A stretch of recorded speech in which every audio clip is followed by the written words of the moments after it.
και τους προσκόπους, οι οποίοι έχουν διαδραματίσει το δικό τους ρόλο στη σημερινή ημέρα αλλά και γενικότερα στην ιστορία της πόλης.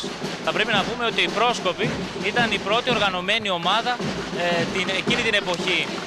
Έγινε λοιπόν μπροστά τους η υποστολή της γαλλικής σημαίας και η έπαρση της ελληνικής μπροστά στο σύστημα των προσκόπων. Βρισκόταν εκείνη την ημέρα εκεί.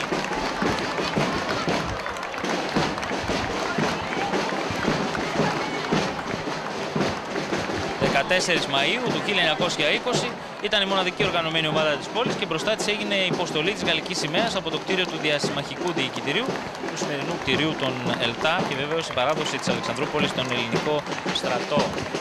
Και με τους προσκόπους